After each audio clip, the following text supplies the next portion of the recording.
समय पहले की बात है। एक गरीब लकड़हारे के दो प्यारे बच्चे थे जिनका नाम हेजल और ग्रेटल था। लेकिन समय बीतने के साथ परिवार और अधिक करीब होने लगा और उनकी सौतेली माँ बहुत क्रूर हो गई। एक दिन सौतेली माँ ने अपने पति से कहा, हम सबको खाना नहीं खिला सकते, हमें इन बच्चों को जंगल में छोड़ आना होगा। हेजल और ग्रेटल ने उनकी बातचीत सुन ली और वे डर गए। बेचारा लकड़हारा मजबूरी में इस योजना से सहमत हो गया। अगली सुबह वह बच्चों को पिकनिक के बहाने जंगल में ले गया। ग्रेटल के उदास चेहरे को देखकर हेजल ने कहा, चिंता मत करो बहना, मैं रास्ते में ब्रेड के टुकड़े गिराता जाऊंगा, उन्हें देखकर हम घर लौट आएंगे। लंबे चलने के बाद दोनों थककर एक पेड़ के नीचे सो गए। जब वे जागे तो उनके पिता गायब थे। हेजल ने जल्दी से रास्ते में गिराए टुकड़ों को ढूंढा पर वे गायब थे। कोई सारे ब्रेड क्रम्स खा गए।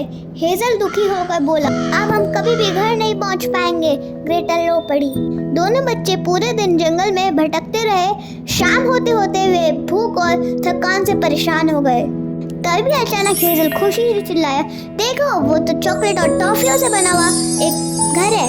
वे दौड़कर उस घर के पास पहुंचे और मीठी मीठी चीजें खाने लगे। अभी उस झोपड़ी से एक अजीब सी बूढ़ी औरत बाहर आई और बोली, बच्चों तुम बहुत ज्यादा थके और भूखे लग रहे हो, अंदर आओ, मेरे पास तुम्हारे लिए और भी टॉफियां हैं। जैसे ही दोनों अंदर आए दरवाजा अचानक बंद हो गया। वे बूढ़ी औरत असल में एक विच थी। उसने हेजल को पिंजरे में बंद कर दिया और ग्रेटल से सारे काम कराने लगी। वह हंसते हुए बोली, मैं एक छोटे लड़के को कल खा जाऊंगी और उसकी बहन को अगले हफ्ते। लेकिन होशियार ग्रेटल ने भागने की योजना बनाई। उसने दिखाया कि अवन ठीक से गर्म नहीं हुआ है और विच से कहा कि वह खुद अंदर झांक कर देख ले।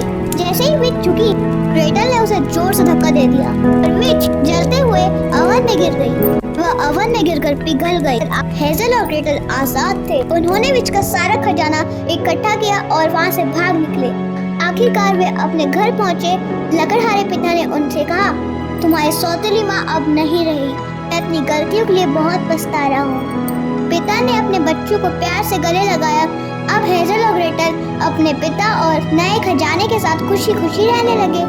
अगर आपको स्टोरी पसंद आई तो please like share and subscribe कीजिएगा।